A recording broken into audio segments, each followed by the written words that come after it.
There is a box fan running in a child's bedroom 3 houses down from mine right now, and that little one is going to sleep straight through a thunderstorm tonight and never once roll over. Most folks think the secret to a child sleeping through noise is making the room quieter. That is exactly backwards. It is the quiet that wakes them. So what does a steady sound do to a sleeping child that silence never can? Let me tell you about the worst summer of my life. It was the year my first son was born. His name is Daniel. He is a grown man now with children of his own, but back then, he was a baby who would not sleep, not through a storm, not through a barking dog, not through a floorboard creaking under my boot at the far end of the house. My name is Amish Hostetler. I am a grandfather 11 times over. I have raised 7 children on this farm with no electric in the walls and no store-bought machine to help me do it. And I am going to show you the one thing I do in the hour before bed that puts a child down so deep that thunder cannot reach them. But first I have to tell you what I got wrong. Because I got it wrong for 2 years, and those 2 years near about broke me. When Daniel was small, I did what every tired parent does. I made the house quiet. I mean truly quiet. I oiled the door hinges. I told the other children to whisper. I stepped over the 3rd stair because it groaned. My wife and I would sit in the dark like 2 thieves, afraid to speak. Because the moment a sound crossed that nursery door, the baby was awake and screaming and the whole night was gone. And then the storm would come. And there is no oiling a thunderclap.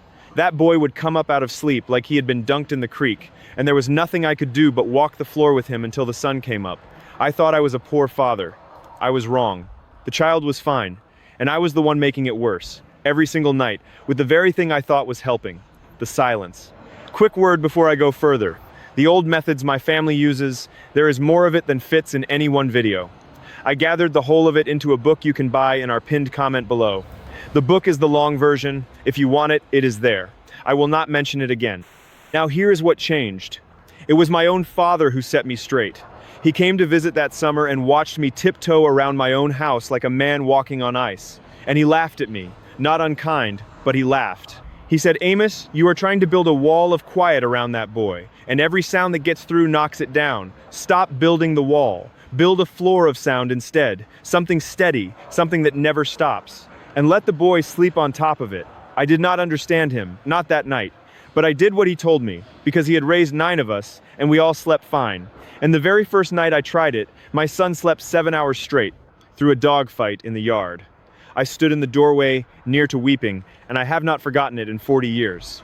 So why does the quiet house have the lightest sleepers?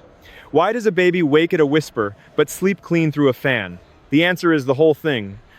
Once you understand it, you will never make a silent room again. Here is what is really going on, and no one ever explained it to me plain, so I will explain it to you plain. A child does not wake up because a sound is loud. A child wakes up because a sound is different. It is the change that wakes them, not the volume, the change. Think about it like this. If you have ever lived near a train track, you know that the first week you cannot sleep at all. The 2 in the morning freight goes by, and you are bolt upright every night. But by the end of the month, you sleep right through it and never even hear it. The train did not get quieter. You got used to it. Your ears learned that the sound meant nothing, so your sleeping mind stopped raising the alarm. Now flip it around. A person sleeping in a perfectly silent room is a person with no train to get used to. Every sound is a new sound. Every creak, every gust, every clap of thunder comes out of nowhere against a background of nothing. And the sleeping mind, which is always listening even when the eyes are shut, hears that sudden change and does the one job it was built to do. It wakes you up to see if you are in danger. That is why the quiet nursery is a trap. You did not remove the danger by making it silent. You made every small sound into a big one. In a silent room, a dropped spoon 2 rooms away sounds like a gunshot to a sleeping baby, because there is nothing else for it to hide behind. Here is the counterfeit that costs you. The world will sell you a whole industry built on the wrong idea. Sound machines with 50 settings, sleep consultants at $200 an hour, blackout curtains, special mattresses, telephones that watch a baby breathe and buzz you at 3 in the morning. Hundreds of dollars, thousands, for some poor tired families I have heard about, and most of it is chasing quiet. Chasing the very thing that is the problem. The truth my father handed me for free is this. You cannot make a child's room quiet enough to keep the storm out. There is no such thing as quiet enough. But you can make it steady enough that the storm has nowhere to stand out. You do not fight the thunder, you bury it. You lay down one gentle, unchanging sound, a floor of sound, and you let the child sleep on top of it. And the thunder becomes just one more thing that means nothing. Loud does not wake a child. New wakes a child. Remember that one line and half your nights are already won? And I will tell you, this is not just for babies. My own grandmother slept this way until she was 91. A steady sound in the room. She said the silence is what let her mind wander off to worry, and the sound gave her mind something soft to rest on. I am near 70 now, and I sleep with a fan going every night of the year, summer and winter, and I have not lain awake listening to the weather in longer than I can recall. What is good for the baby is good for the whole house. Steady beats silent, at every age there is. So here is exactly what I do in the hour before a child goes down. Every night, the same and in the same order, and I will tell you in a minute why the sameness matters as much as any single step. The first thing, and the most important thing, is the floor of sound. My father called it that, and the name has stuck with me 60 years. What you want is one steady sound that starts before the child is asleep and runs all the way till morning. Not a lullaby that stops. Not a machine that shuts itself off after 30 minutes, which is the most common mistake there is, and I will tell you why it is a mistake. If the sound stops in the night, the sudden quiet is itself a change, and the change wakes them.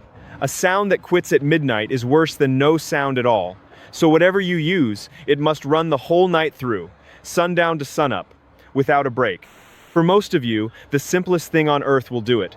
A box fan, $20 at any hardware store. Set it in the corner, point it at the wall, and not at the child, and let it run. That steady rush of air is the perfect floor of sound. It does not change. It has no words in it. It just hums all night long, and the storm has to shout over it, and cannot. Now here is the trick with the fan that folks get wrong, so rewind this if you need to. It must be loud enough to matter, but not so loud it does harm. About the sound of a soft shower. If you have to raise your voice to be heard over it, it is too loud. And keep it well across the room from where the little one sleeps.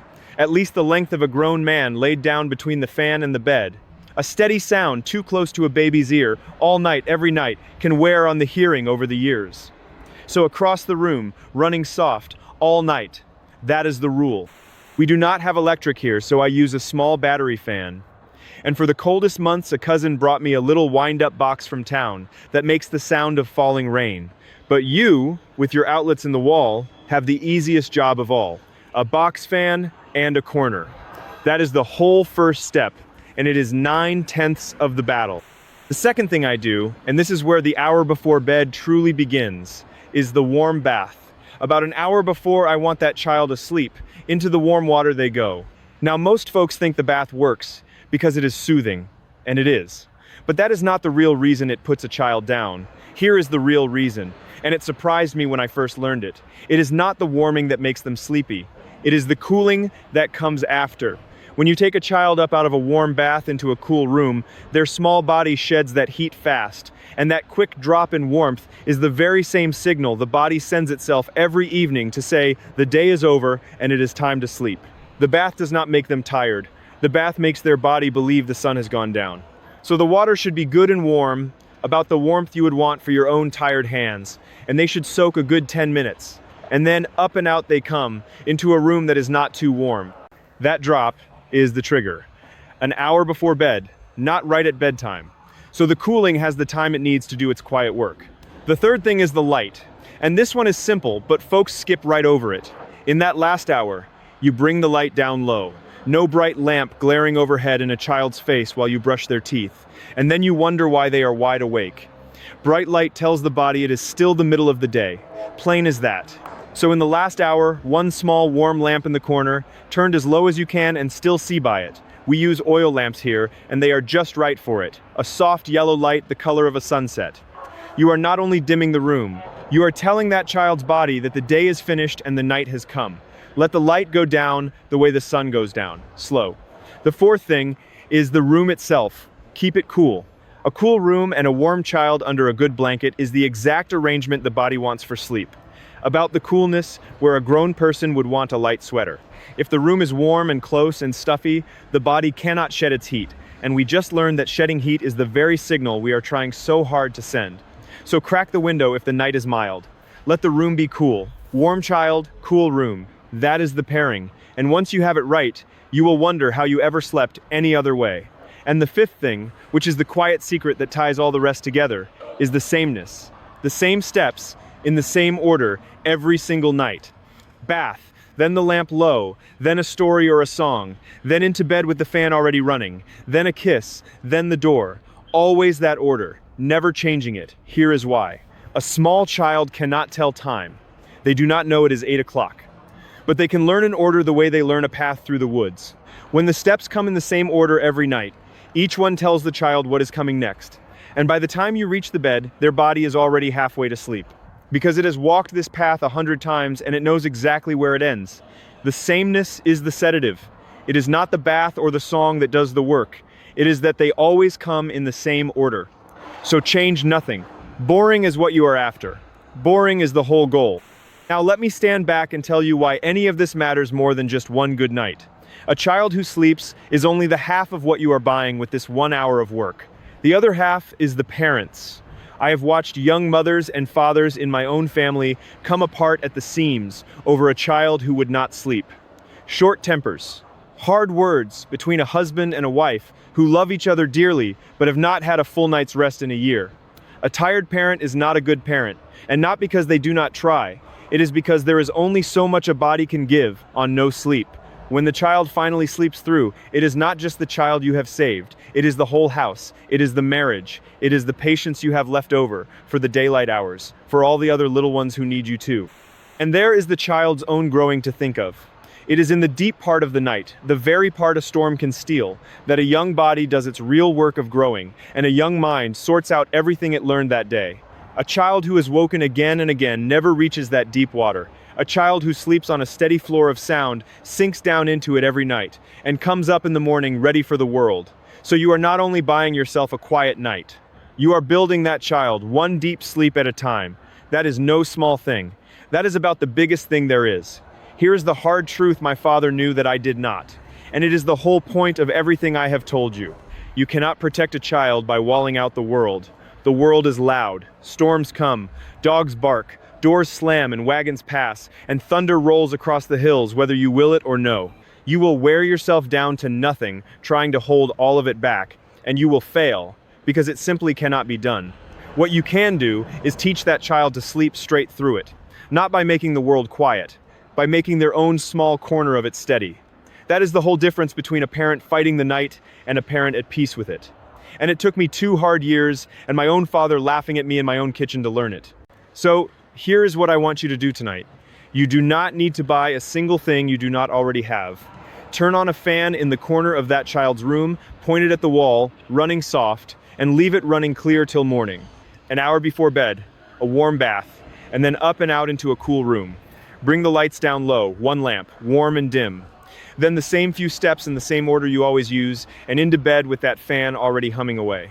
Do it tonight, even if a storm is coming. Especially if a storm is coming, and then come back and tell me in the comments below. Tell me where you live and what the weather did last night and whether that child slept through it.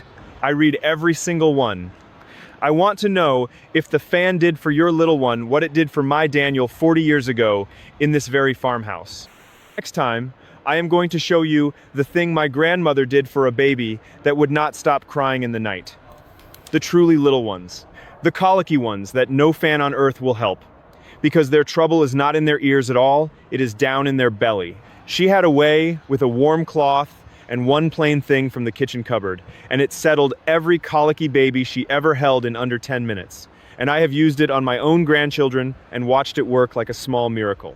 I will show you exactly how it is done. Until then, keep the fan running, keep the order the same, and remember this above all. You are not trying to quiet the storm. You are teaching a child to sleep straight through it.